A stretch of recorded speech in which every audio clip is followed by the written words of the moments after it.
Hello, guys, friends.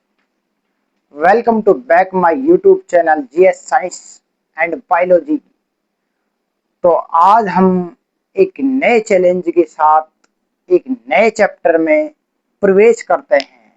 पिछले क्लासों में बच्चों आपने लेसन 2 को पढ़ा। अब हम लेसन 3 पर धातु एवं अधातु पर प्रहार करने वाले हैं। प्रहार ऐसा कि एग्जाम में 100 आउट ऑफ 100 क्वेश्चन नंबर आने चाहिए। तो स्टार्ट करते हैं, लेट्स गो। लेसन 3 धातु एंड अधातु, मेटल्स एंड नॉन मेटल। तो सबसे पहले हम तैयार होते हैं, पढ़ते हैं धातु किसे कहते हैं। धातु यानी कि मेटल। तो प्यारे बच्चों, आपने बहुत सुना होगा कि ये वस्तु धातु की बनी है, अधातु की बने हैं। सोना, चांदी, प्लेटिनम, ये सारी चीजें, सिल्वर, एल्युमिनियम, घरों में स्टील, आपने ये सारे नाम सुन रखे होंगे। क्या आप धातु के बारे में ऑथेंटिक जानकारी जानते हो? तो आइए पढ़ते हैं हम धातु के बारे में। तो धातु, ध्यान रखना, वे पदार्थ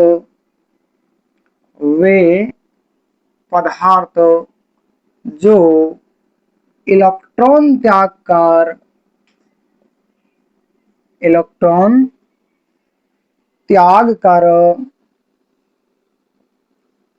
धनायन बनाते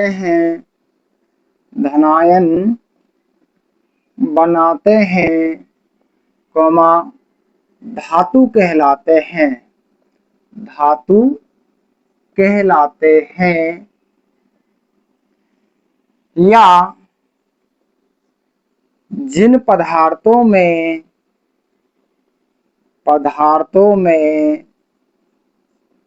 धात्विक चमक पाई जाती है,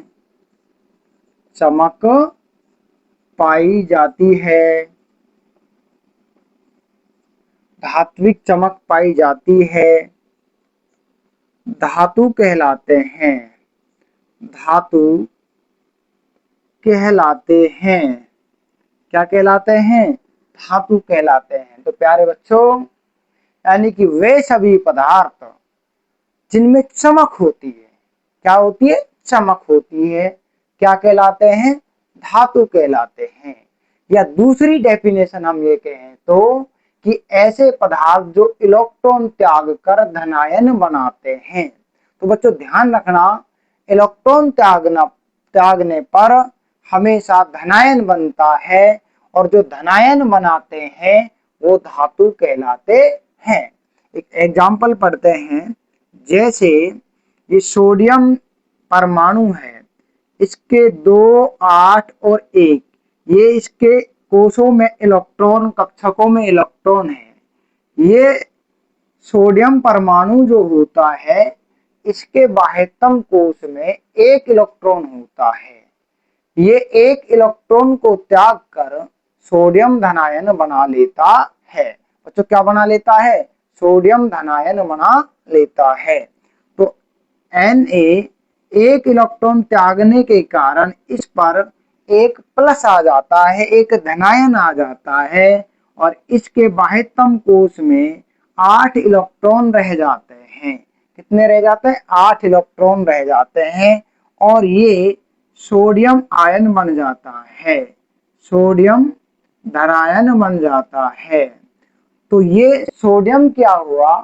धातु हुई। क्या हुई? धातु हुई। तो ध्यान रखना, जो इलेक्ट्रॉन त्याग कर क्या बनाते हैं? धनायन बनाते हैं। ध्यान रखना, यदि 1 इलेक्ट्रॉन त्यागते हैं तो 1 धनायन बनता है, 2 इलेक्ट्रॉन त्यागते हैं तो धातु पर 2 प्लस आते हैं, और 3 इलेक्ट्रॉन त्यागते हैं तो धातु पर 3 प्लस आता है। हम कुछ एग्जाम्पल पढ़ते हैं धातुओं के उदाहरण। जैसे sodium, magnesium, aluminium, potassium, calcium, ये सब क्या है? धातु है। Sodium, magnesium, aluminium, potassium, calcium, lithium, beryllium, carbon धातु है, ठीक है, ये सब क्या है, धातु है। तो बच्चों ध्यान रखना, सामान्यतः पहचान आप ये कर सकते हो कि जो आवर्त सारणी है उसमें वर्ग संख्या जो 1 और 2 होती है वो मुख्यतः धातुओं की होती है, और इसीलिए वर्ग संख्या 1 के धातुओं को क्या कहा जाता है और वर्ग संख्या 2 के धातुओं को क्षारीय मृदा धातु कहा जाता है। ये धातुओं के एग्जाम्पल आपको याद रखने हैं। आगे चलते हैं, जल्दी से स्क्रीनशॉट कीजिए।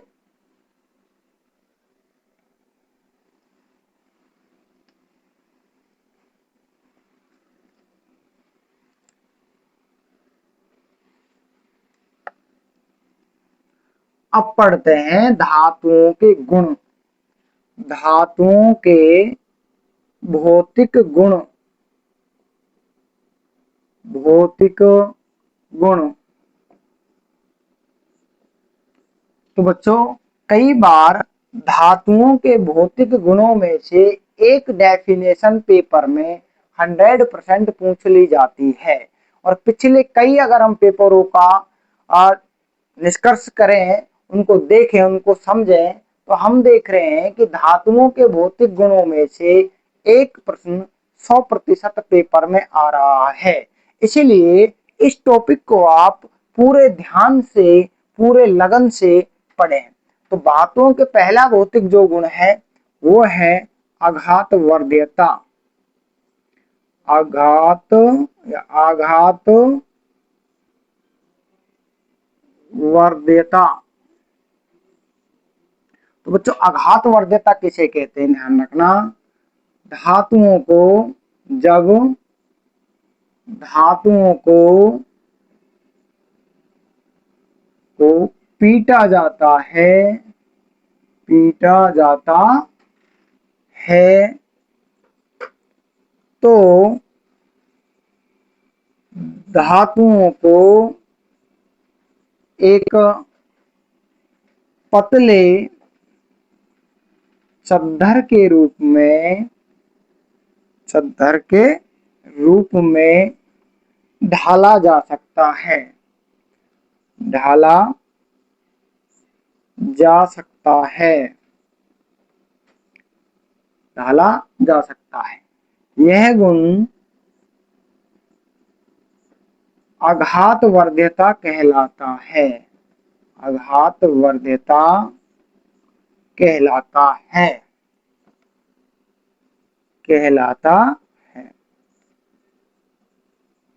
तो बच्चों ध्यान रहे, जब धातुओं को पीटा जाता है या धातुओं को पीट कर एक पतली चद्दर के रूप में ढाला जा सकता है, और धातुओं को पतली चद्दर के रूप में ढालने का जो गुण होता है वही गुण आघात वर्ध्यता कहलाता है। क्या कहलाता है, आघात वर्ध्यता कहलाता है। तो आगे देखो, तो दूसरा गुण क्या है, दूसरा गुण ध्यान से देखो इधर, दूसरा गुण है तन्यता। तन्यता, तन्यता। तो तन्यता किसे कहते हैं, धातुओं को गर्म व पीट कर, गरम कर व पीट कर एक तार के रूप में, एक तार के रूप में खींचा जा सकता है, तार के रूप में खींचा जा सकता है। यह गुण तन्यता कहलाता है, तन्यता कहलाता है, तन्यता कहलाता है। तो गाइज फ्रेंड्स ध्यान रखना, धातुओं को जब हम गर्म करते हैं और उनको पीटते हैं तो एक तार बनाया जा सकता है, और धातुओं से जो तार बनाने का जो गुण है यही क्या कहलाता है, तन्यता कहलाता है। तो धातुओं को गर्म कर वो पीट कर तार के रूप में खींचना या बदलना ही धातुओं का तन्यता कहलाता है। तो क्या आप मेरे को बता सकते हो कि 1 ग्राम सोने से कितना लंबा तार बनाया जा सकता है? तो देखो 1 ग्राम जो सोना होता है उससे हम लगभग 2 किलोमीटर लंबा तार बना सकते हैं। तो 1 ग्राम सोने से 2 किलोमीटर लंबा तार बनाया जा सकता है। 2 किलोमीटर लंबा तार बनाया जा सकता है। तो प्यारे बच्चों ध्यान रहे, ये क्वेश्चन कई बार आया हुआ है कि 1 ग्राम सोने से कितने किलोमीटर तार बनाया जा सकता है। तो 1 ग्राम सोने से 2 किलोमीटर लंबा तार बनाया जा सकता है। ये क्वेश्चन बहुत ज्यादा इंपॉर्टेंट है। धातुओं के जो प्रारंभिक गुण जो हैं आघातवर्ध्यता, तन्यता, इनमें से एक प्रश्न 100% पेपर में आने वाला है। छाप लो बच्चों, इंपॉर्टेंट लगा लो ढंग से। अगला गुण पढ़ते हैं नंबर 3।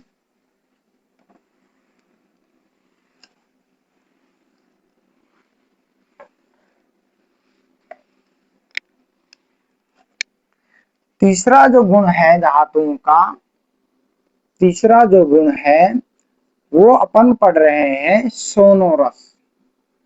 सोनोरस, इसको ध्वनिकता, ध्वनिकता भी कहा जाता है। तो बच्चों कई बार आपने ध्वनिकता सुना होगा, लेकिन जो नया नाम है सोनोरस, तो कई बार सोनोरस के नाम से भी पूछ लिया जाता है। और जैसे ही बच्चों को पेपर में सोनोरस आता है तो बच्चे कई बार इसको गलत कराते हैं कि सोने से बनाया हुआ रस सोनोरस कहलाता, जो कि गलत हो जाता है। तो बच्चों सोनोरस किसे कहते हैं? देखो, जब जब धातुओं पर आघात यानी कि चोट, धातुओं पर आघात यानी कि चोट या प्रहार किया जाता है, आघात किया जाता है, तो धातु ध्वनि उत्पन्न करते हैं। तो धातु ध्वनि उत्पन्न करते हैं, उत्पन्न करते हैं। धातुओं का यह गुण सोनोरस कहलाता है। सोनोरस कहलाता है। यह गुण क्या कहलाता है? सोनोरस कहलाता है। इसको हम ध्वनिकता भी कहते हैं। तो बच्चों ध्यान रखना, जब भी धातुओं पर चोट पहुंचाई जाती है, आघात किया जाता है, उन पर कुछ प्रहार किया जाता है, तो एक ध्वनि उत्पन्न होती है। और ये ध्वनि उत्पन्न होने का जो गुण है यही क्या कहलाता है? सोनोरस कहलाता है। क्या कहलाता है? सोनोरस। फॉर एग्जाम्पल, जैसे मंदिरों में जो घंटियां लगती हैं, घंटियों पर जैसे डंडा लगाते हैं तो डंडा लगाने पर तुरंत आवाज उत्पन्न होती है, और यही गुण क्या होता है? सोनोरस कहलाता है। क्या कहलाता है बच्चों? सोनोरस कहलाता है। चलते हैं हम अगले उस पर, जल्दी से नोट डाउन कीजिए। नंबर 4,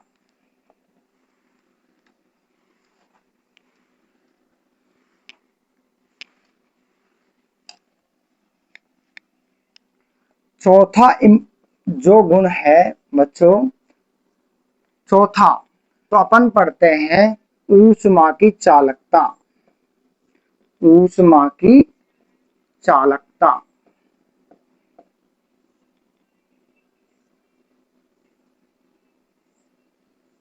ऊष्मा की चालकता। क्या धातुओं में से ऊष्मा की चालकता होती है या नहीं?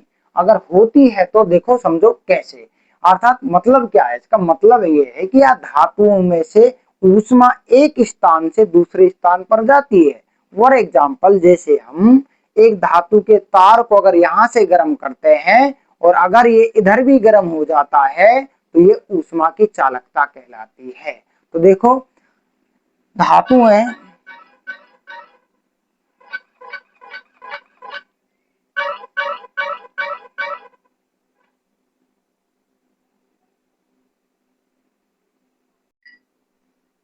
तो बच्चों अपन पढ़ रहे थे धातु ऊष्मा की चालकता। तो ध्यान रखना, जब धातुओं को गर्म किया जाता है तो धातु ऊष्मा की या ऊष्मा का चालन करते हैं या करती है।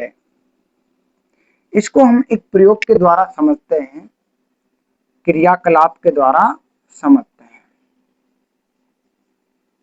क्रियाकलाप हम क्या करते हैं, एक सबसे पहले एक स्टैंड लेते हैं। ये हमने एक स्टैंड ले लिया। इस स्टैंड पर यहां इसको बांधने के लिए जो यहाँ रबड़ होती है उस रबड़ को लगाते हैं और इसमें एक धातु के तार को लगा दिया जाता है। ये एक धातु का तार हमने यहाँ पर लगा दिया। अब इस धातु के तार के पास में यहाँ एक कील या आलपिन लगा देते हैं। कील या क्या लगा देते हैं, आलपिन लगा देते हैं। और अब इस तार के एक सिरों को हम बर्नर या किसी अन्य उपकरण की सहायता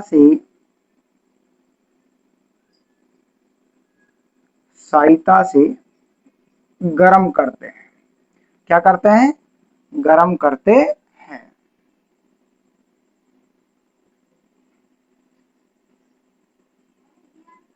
गर्म करते हैं तो हम देखते हैं कि कुछ समय बाद ये जो कील जो होती है, जो कि मोम से जुड़ी हुई है, तो ये कील इससे टूटकर गिर जाती है।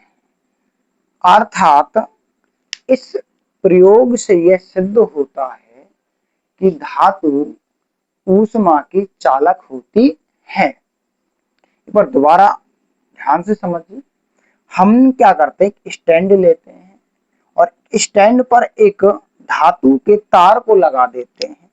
इस तार के दूसरे सिरे पर हम एक कील को मोम की सहायता से चिपका देते हैं। अब इस धातु का जो तार है, इसके इस सिरे पर हम इसको गर्म करते हैं। क्या करते हैं, गर्म करते हैं। तो कुछ समय पश्चात हम देखते हैं कील पिघलकर गिरने लगती है और ये दूसरा सिरा भी गर्म होने लगता है, जिससे ये सिद्ध होता है कि जो धातु है वो ऊष्मा की क्या होती है, चालक होती है। क्या होती है, चालक होती है। चालक होती है। अब ध्यान रखना, आगे सिल्वर तथा कॉपर ऊष्मा की सर्वोत्तम चालक होती है। सर्वोत्तम चालक होती है। चालक होती है।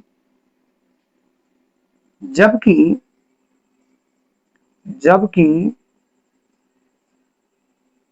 मरकरी तथा सीसा ऊष्मा के कुचालक होते हैं। क्या होते हैं, कुचालक होते हैं। तो प्यारे बच्चों, ध्यान रखना, कई बार सीधा प्रश्न आ जाता है कि ऊष्मा की सर्वोत्तम चालक के उदाहरण लिखिए। तो ध्यान रखना है, सिल्वर और कॉपर ऊष्मा की सर्वोत्तम चालक पदार्थ होती हैं, धातु होती हैं। और मरकरी और सीसा ऐसी धातु है जो ऊष्मा के क्या है, कुचालक होते हैं। तो यहां से भी सीधा प्रश्न आ सकता है कि ऐसी धातु के नाम लिखिए जो ऊष्मा के सुचालक हैं, और ऐसी धातु के नाम लिखिए जो ऊष्मा के क्या है, कुचालक है। जल्दी से नोट डाउन। आगे देखो नंबर 5 में,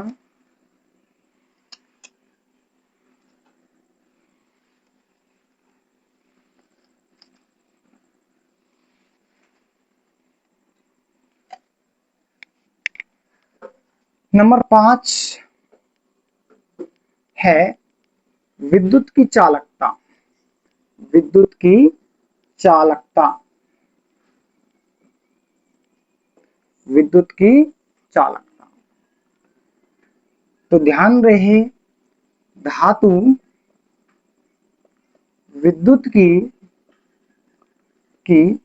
चालक होती है, की चालक होती हैं, अर्थात इनमें विद्युत धारा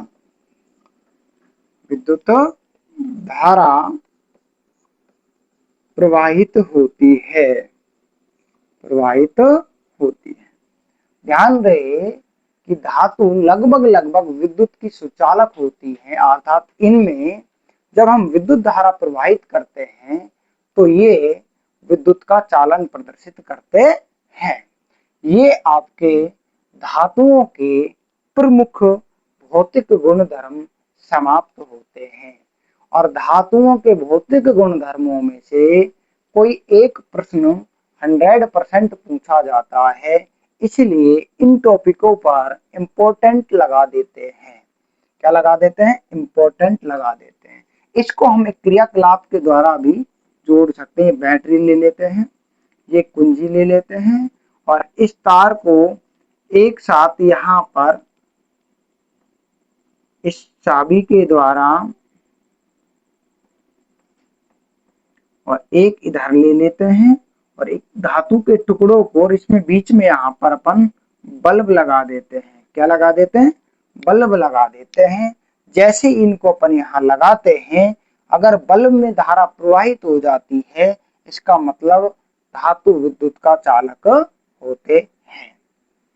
नोट डाउन। आगे पढ़ते हैं 4।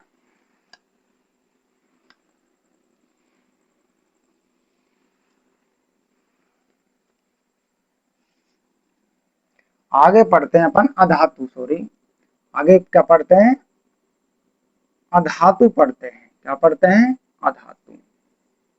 तो ध्यान रहे, वे पदार्थ जिनमें चमक नहीं पाई जाती है, चमक नहीं पाई जाती है,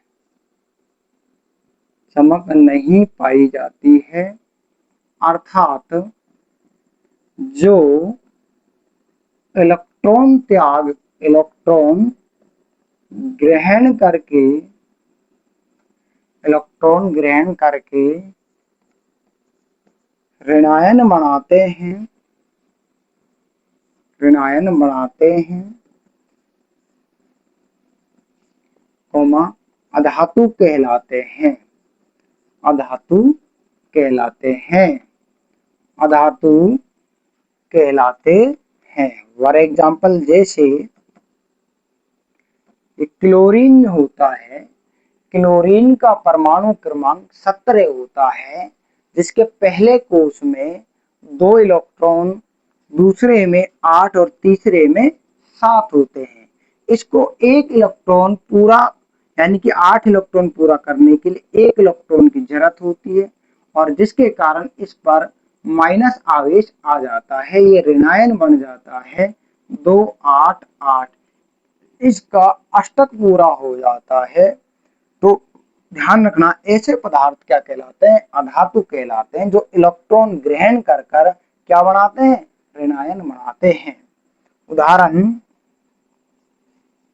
nitrogen, oxygen, fluorine, chlorine, carbon आदि अधातु के उदाहरण हैं। अधातु के उदाहरण हैं। तो बच्चों, ये धातु और अधातु के बारे में हमने नॉर्मल सी जानकारी प्राप्त की है, और कई बार इनमें से कोई ना कोई एक छोटा प्रश्न आ ही जाता है।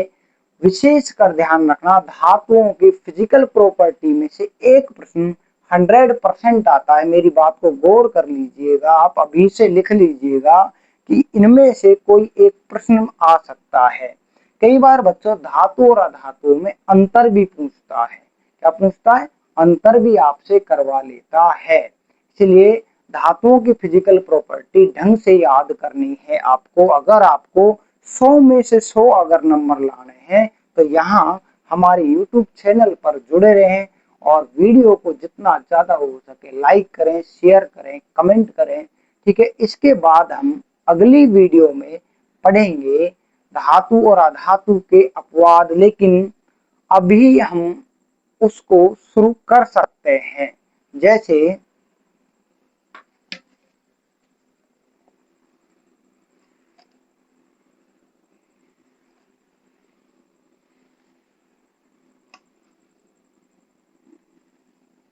धन्यवाद।